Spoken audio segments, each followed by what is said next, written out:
So one question I'm always asked: who would win in a fight?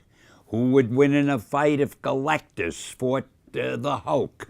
Or if Thor fought Iron Man? And there's one answer to all of that. It's so simple. Anyone should know this. The person who'd win in a fight is the person that the scriptwriter wants to win.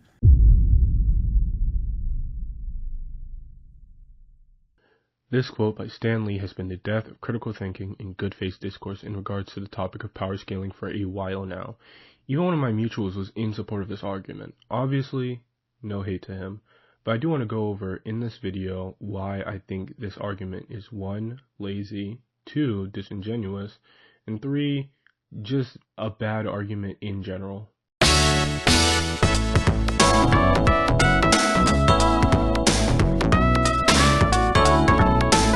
First off, using just the Stan Lee quote to substantiate your argument isn't an argument.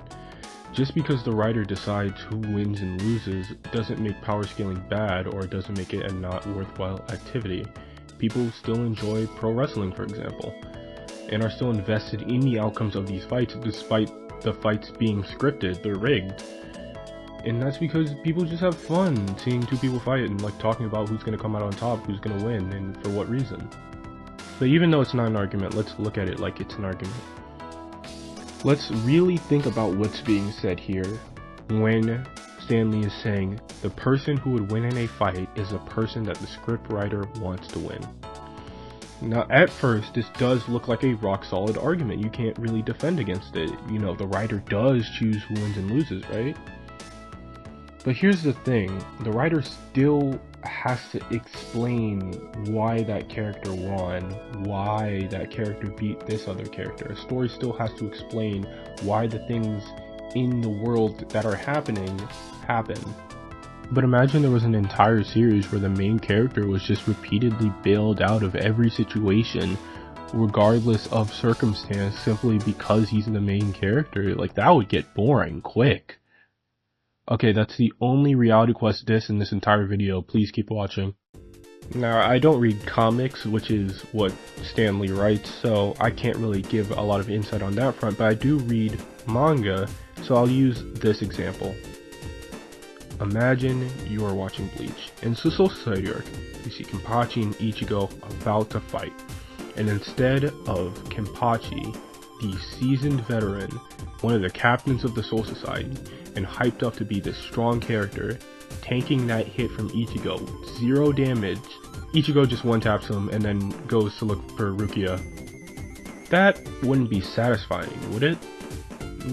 I mean, Kubo could've went that route. The writer can make anyone he wants to win, right? But the story's cohesion and comprehensiveness would have failed as a result. The writer, by not paying attention to power scaling, would actively be working at a detriment to his own story. Storytelling needs to have a consistent and cohesive narrative to effectively communicate what is happening in the story to the readers. If it doesn't do that, then that's the fault of the writer. That's not a fault of the fans at home who are power scaling and saying that Goku beats this character or Naruto can like clear this verse or whatever. But what if an author just makes a character win when it doesn't make sense for them to? The story can't suffer that much, right? Well, no. I want to use a series that is very close to my heart, regrettably, for this example as why this is a bad idea and why your story will suffer if you do something like this. Yo, all my Lookism fans, y'all remember Hunt for Gun, right? I think when Hunt for Gun dropped was when a lot of the fan base lost a huge chunk of faith in PTJ's ability to write this story, including me. For the uninitiated, Hunt for Gun was a Lookism arc where the main cast and a lot of the side casts were going to go ahead and fight one of the main antagonists, which was John Gunpark. The reasoning being that they wanted to retrieve the red paper, a contract that the main villain Charles Choi had signed with a Japanese crime syndicate with special eyes. Yeah, they've strayed quite far from the concept of Lookism looking back. But back to the topic at hand, the controversy really stemmed from Gun's ability to just steamroll through every single character thrown his way. People weren't mad when he beat 1,000 people all by himself, but this frustration just kind of steadily built as he climbed through the characters everyone loved. Through Jerry, Warren, Zack, Vasco, Jake, Eli, and even Johan. But the controversy did reach a head when he was faced with another opponent after all of those. Gu Kim. Gu was a character very beloved by the community because of his personality and just being very charismatic and likable. But he was also always in the narrative portrayed as someone who was like Gun's rival, Gun's like on the same level as Gun, as an equal to Gun. So, as Gun stood there with claw marks in his side, wounds all over his body, tired and exhausted, there should have been no way that Gu Kim should have lost, right guys?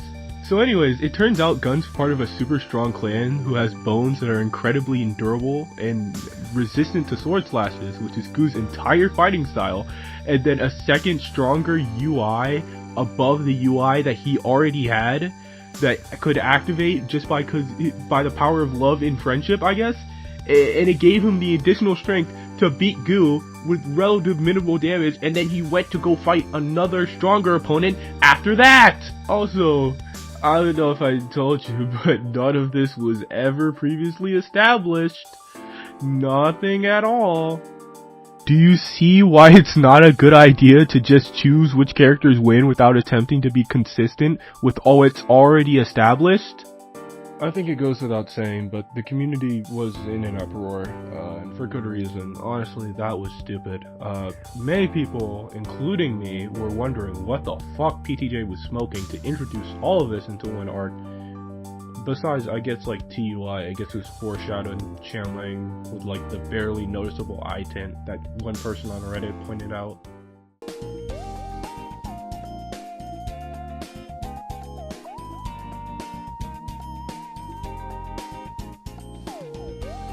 Oh my god, Unforgotten was so bad.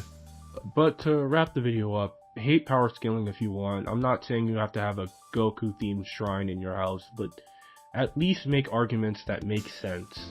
Stop using the Stan Lee argument. It's not a good argument. Stop. Think critically about the point you are trying to make. Just don't talk to talk. I hold a lot of respect for Stan Lee as the writer and creator he is, and the writer and creator I aspire to be, but he is not the god of storytelling. Stop treating him like he is. But Stan Lee said, what if Stan Lee was wrong? Anyways, that's it for this video. Follow me on TikTok if you're watching there, and subscribe to this YouTube channel if you're watching on YouTube. Peace!